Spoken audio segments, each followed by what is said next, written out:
After the end of World War II, the world was split into two, East and West. This marked the beginning of the era called the Cold War.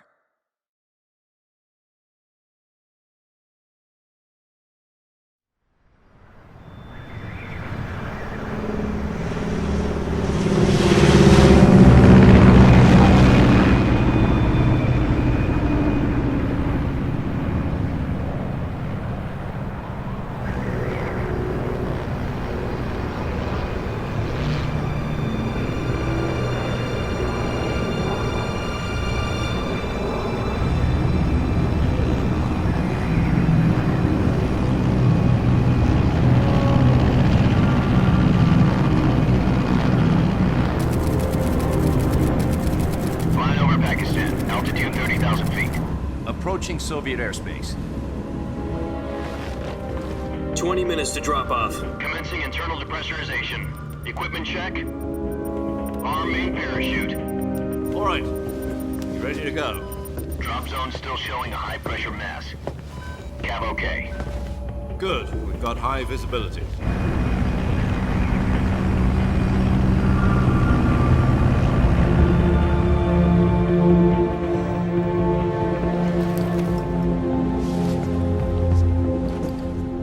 Cigar. Connecting oxygen hose to interior connector. Put on your mask.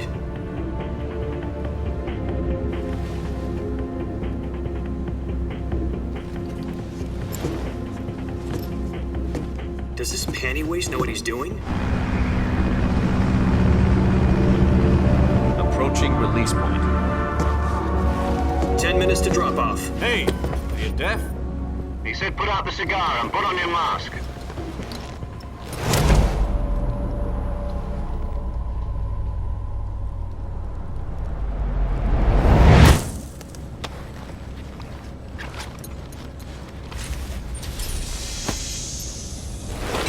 Depressurization complete.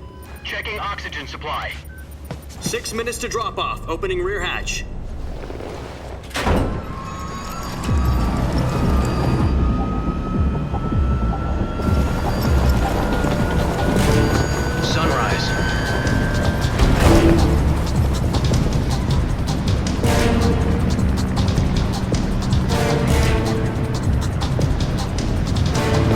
Temperature minus 46 degrees Celsius. 2 minutes to drop off. Stand up. You'll be falling at 130 miles per hour. Try not to get frostbite from the wind chill. 1 minute to drop off. Move to the rear. Activate the yellow bottle. This is one for the history books. The world's first halo jump. 10 seconds to drop off. Stand by. Status okay, all green. Prepare for drop-off. Countdown. 5, 4, 3, 2, 1. Spread your wings And fly. God be with you.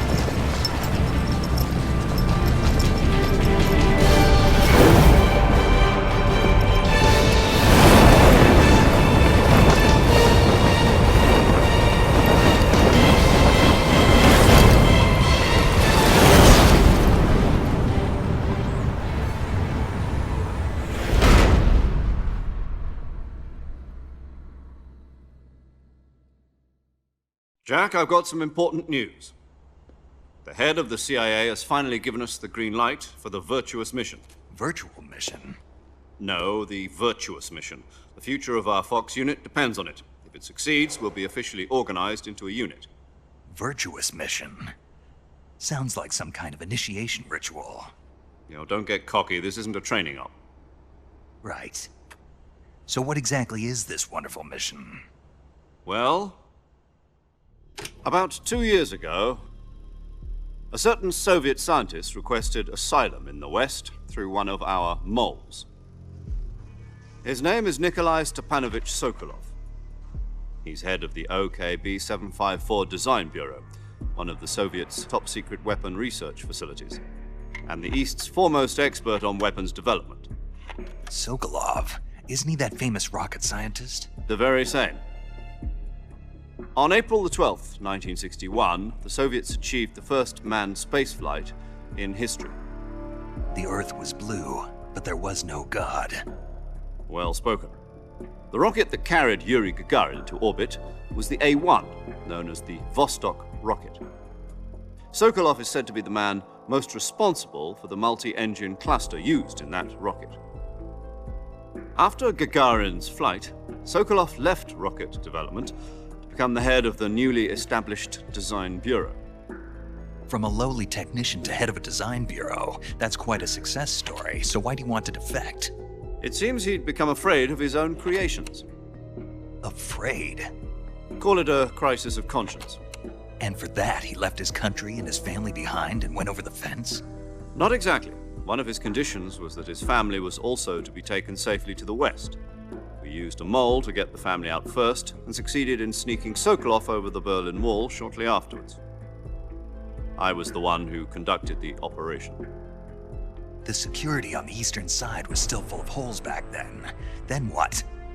We got Sokolov over in one piece, but the whole ordeal had left him exhausted, and we checked him into a hospital in West Berlin. It took him 2 weeks and more than 600 miles to get from the research facility in the Soviet Union to Berlin. He was in no condition to say anything coherent. And it was only a week later that we had something much bigger on our hands. The Cuban Missile Crisis. October the 16th, 1962, President Kennedy received word that the Soviets were in the process of deploying intermediate-range ballistic missiles in Cuba. The President demanded that the Soviets dismantle and remove the missiles. At the same time, he announced a naval blockade to prevent further missile shipments from reaching Cuba. But the Soviets didn't back down, instead placing their armed forces on secondary alert.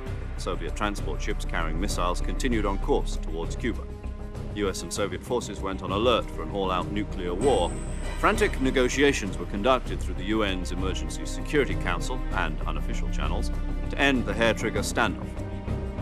Finally, on October the 28th, the Soviet Union agreed to remove its missiles from Cuba, and so the world avoided a nuclear holocaust.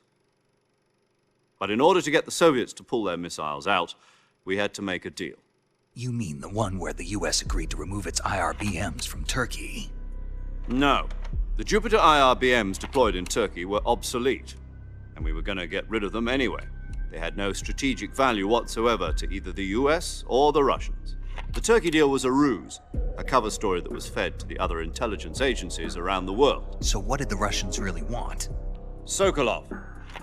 They wanted us to return Sokolov.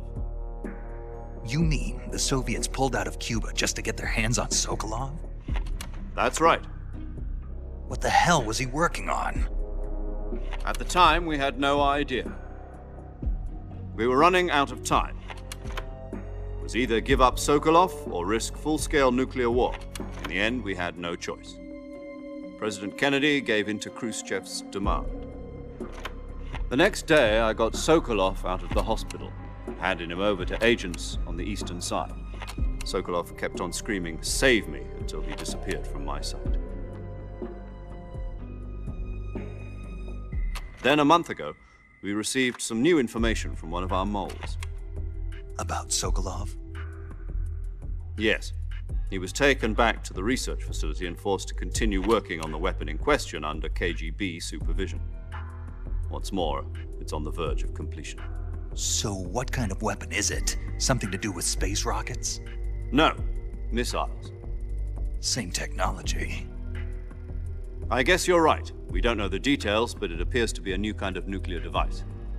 For half a year now, the Soviets have been conducting frequent nuclear tests at Semipalatinsk. Something to do with the weapon, I assume. We're talking about a secret weapon so big that Khrushchev was ready to pull out of Cuba to get it back. Is Sokolov still in the facility? No. According to our intelligence, he's in Selinoyarsk, a place in the mountains about 3 miles to the west that's known as the Virgin Cliffs. The Virgin Cliffs. Nice name for a virtuous mission. They moved him there just recently. Why? Apparently, they're conducting a field test of the weapon, but it's our best chance to get him back. This mission would never have been possible if he was still in the research facility. This is our last chance. Sokolov must have known that too when he contacted us.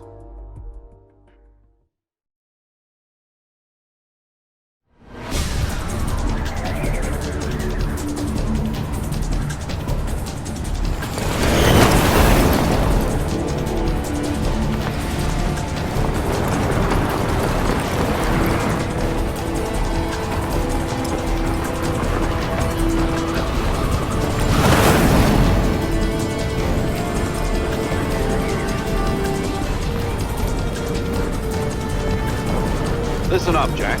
Your mission is to infiltrate Selino Yask in the Soviet mountains, ensure the safety of Sokolov, and bring him back to the West.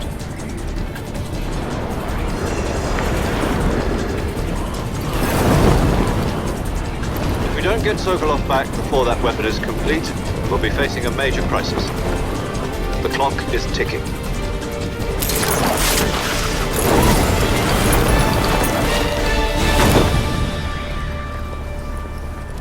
Once we've confirmed the rescue of Sokolov, stand by at the recovery point. A recovery balloon will be dropped at that point. Helium will be pumped into the balloon to inflate it. The process takes about 20 minutes. Once it's complete, the gunship's arm will latch onto the balloon and pull it up. The Fulton surface-to-air recovery system. I'm familiar with the theory. Take it easy. It's been combat proven. Do you think Sokolov is up to it? The shock will be less than during a parachute jump, and the arm can handle up to 500 pounds. So you're planning on going over the border in a single combat Talon? She's equipped with two 6-barrel 20mm Vulcan cannons, as well as two 40mm machine guns. Sounds like she could hold her own against a battalion of tanks. Even with the fuel in the reserve tank, we're facing a 4-hour time limit. If all goes well, it shouldn't take more than a few hours. Home in time for dinner. But if anything goes wrong, you'll be eating dinner, breakfast, and all the rest of your meals in the jungle.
Do you copy? You're already in enemy territory, and somebody might be listening in. From here on out, we'll be using code names to refer to each other. Your code name for this mission will be Naked Snake. I'll be referring to you as Snake from now on. You're not to mention your real name. Snake? Oh, you don't like snakes? What do you mean? Well, you've eaten one before, haven't you? In survival training. I'm glad to hear that. I don't know if I'd ever order one in a restaurant, but... Be careful, you might not have a choice. What about you, Major? What should I call you? Let's see. I'll be Tom. Call me Major Tom. This will be a sneaking mission. You must not be seen by the enemy. You must leave no trace of your presence. Is that clear? This kind of infiltration is the Fox unit's speciality. In other words, weapons and equipment are procured on site. That goes for food as well. You're completely naked, just as your name implies. Great. Now I see why you asked me if I like snakes. I suppose calling me Snake was your idea of a joke, too. No. There's a good reason for that. I'll tell you later when the time is right. Gotcha. Getting back to the subject, how exactly am I supposed to feed myself? You've been issued a knife and a tranquilizer gun. Use them to hunt for food. You'll also find some medical supplies in your backpack. Yeah, about the backpack. I lost it in a tree on the way down. I see. Well, you'd better go back and get it then. You know where it is? No problem. I can see it from here. It's stuck on a branch. To climb a tree, stand in front of a tree that's covered in ivy and press the action button. I'll be monitoring your progress over the radio. We can't risk violating Soviet airspace, but I'll be in the gunship. My frequency is 140.85. I'll give you a call if I need to talk to you. If you need to talk to me, use the send function. Okay, Snake, go get your backpack.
I see you've retrieved your backpack, Snake. To equip a weapon, it's necessary to take it out of your backpack. In the survival viewer, choose Weapon from the backpack. Your available weapons will be displayed in a list on the screen. From that list, choose the weapon you want to equip and press the Enter button. For other equipped items, just do the same thing from Item. Got it. Use the survival viewer backpack. Yep, that's right. Survival is fundamental to this mission. After you've been out in the field for a while, your stamina will start to drop. If your stamina gets too low, it'll affect your performance. You won't be able to shoot accurately, for example, and your wounds won't heal as smoothly. Keep an eye on your stamina so you don't run out. To recover lost stamina, you can hunt for local flora and fauna. You can use either your tranquilizer gun or your knife to hunt. My only weapon is a Mark 22 Hush Puppy tranquilizer gun? That's right. It's been fitted with its own suppressor. However, the suppressor will deteriorate every time you fire. Once its durability reaches 0, the noise suppression effect will be gone. So don't get too trigger-happy with it. The suppressor's durability is shown in the icon. Any weapons and equipment beyond what you're carrying now, you'll have to find as you go. I have to find my own weapons and equipment? Whose crazy idea was this anyway? Solo covert actions are standard Fox operating procedure. You can't leave any traces of your presence. No weapons, equipment, footprints, sweat, or bodily waste. The same goes for bullets and cartridges, too. Your presence in enemy territory is already a violation of international conventions of warfare. There aren't supposed to be any American soldiers in Russia. It could spark an international incident. You can't let anyone see you. You can't let the enemy know you're there. This is a stealth mission. You're a ghost, Snake, in every sense of the word.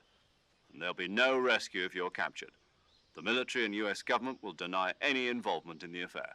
Then I'll just have to take care of myself, huh? I'm afraid so. You've been given a fake death pill for that purpose. SIS guidelines stipulate that soldiers on covert ops like this one be issued a potassium cyanide capsule. Tape it to your body so you can take it when you need to. How generous of you. Use it if you're taken prisoner by the enemy. It'll send you into a state of false death for a short time. Fooling them into thinking that I'm really dead. So, how do I come back to life? Just take the revival pill. You mean that thing they put in my tooth before the mission? That's the one. But be careful. If you remain in a state of false death for too long, nothing will be able to bring you back. Remember that. I'll keep it in mind. You said this was a solo mission, right? Right. I guess that means I can't count on any reinforcements. Correct. The mission rests entirely in your hands. A real one-man army. Relax. There's a support team ready to back you up over the radio. Who? I'll introduce them to you. This time, Survival is of utmost importance. The first member of the support team will be in charge of monitoring your physical condition, acting as a medic, so to speak, as well as recording your mission data. She's a member of Fox as well, and she's here on the gunship with me. She? Hello, Snake. I'm paramedic. Nice to meet you. Paramedic. As in a medic who comes in by parachute. Aren't you going to tell me your real name? Are you going to tell me yours, Mr. Snake? My name, huh? It's John Doe. And they call you Jack for short. You're a regular Captain Nemo. A name means nothing on the battlefield. After a week, no one has a name. What's your name? Jane Doe. Very funny. I wasn't joking, but I'll tell you my name only if you manage to make it back alive. My frequency is 145.73. She's also in charge of recording your mission data. Whenever you want to save, send a message over the reserved save frequency, 140.96. So saving lets me record my mission data. That's right. It also records the state of your health. Good to know. There's one more person I want to introduce you to, Snake. Huh? Speaking of snakes, you remember the boss, don't you? A legendary soldier and your mentor. Actually, it was the boss that got the DCI's authorization in the first place. She's going to be serving as Fox's mission advisor. The boss is? She also helped me plan this mission. She and I were at SAS together. Jack, is that you? How many years has it been? Boss? That's right. It's me. Talk to me. Let me hear your voice. It's been 5 years, 72 days, and 18 hours. You've lost weight. You can tell just by the sound of my voice. Of course I can. I know all about you. Really? Well, I don't know anything about you. What's that supposed to mean?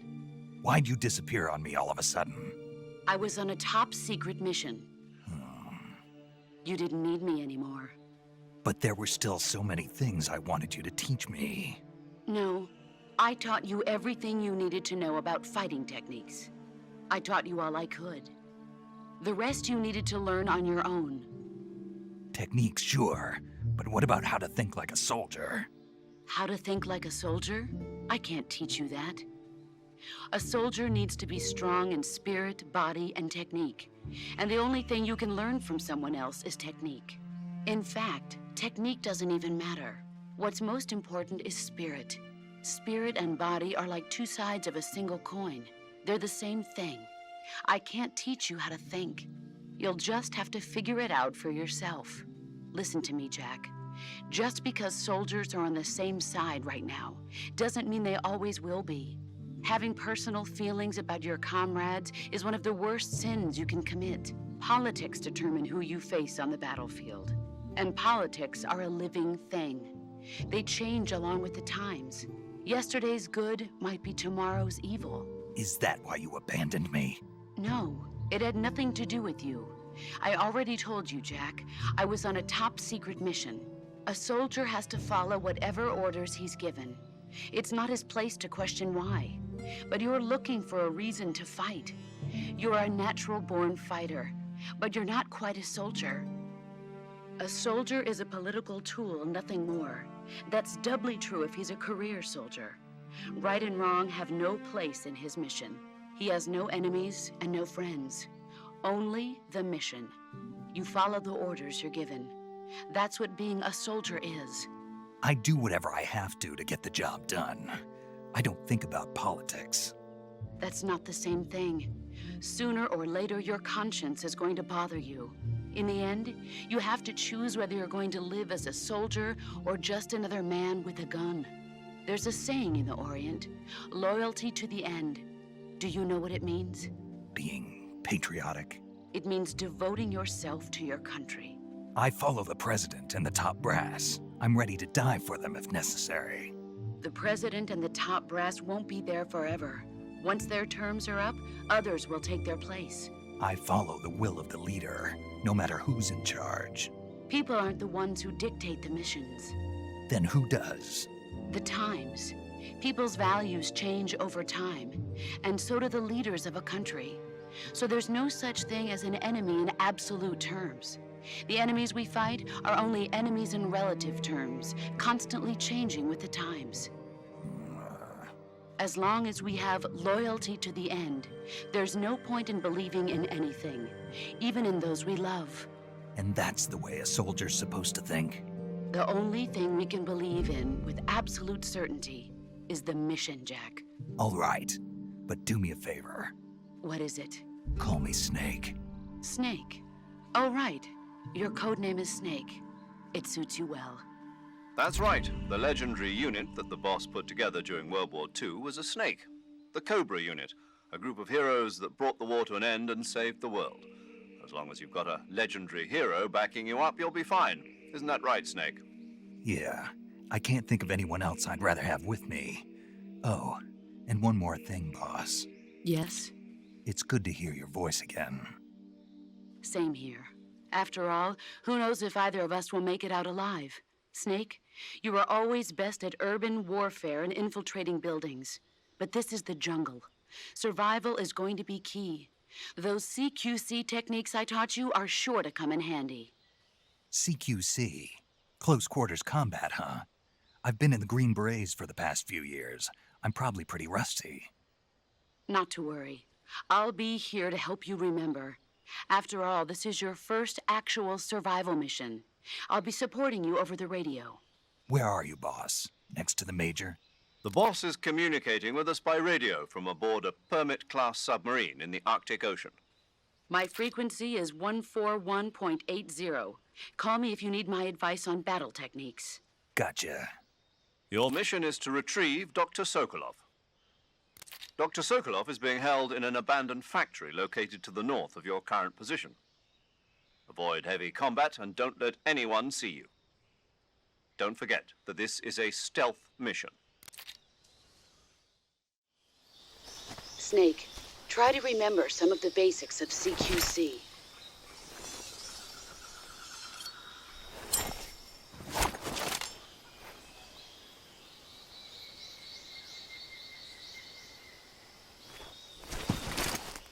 Commencing virtuous mission now.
Major, I've spotted 2 enemy soldiers. They're probably KGB troops sent to guard Sokolov. AK-47s and grenades.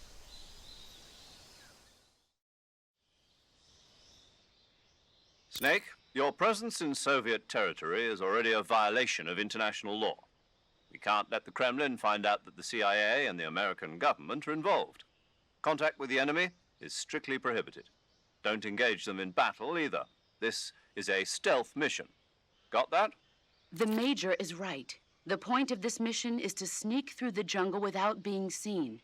The success of the mission depends on how well you use your camouflage. Change your camouflage by selecting Camouflage from the Survival Viewer. The Uniform option lets you pick your uniform, while the Face option lets you change your face paint. Choosing camouflage that blends in with your surroundings will help you conceal yourself more effectively. Also, don't forget that anything that moves will stand out in the jungle. If you just stand up and run around like an idiot, you're bound to be spotted. But if you crawl instead, you should be able to sneak by without being noticed. You can see how effective your camouflage is by looking at the Camo Index.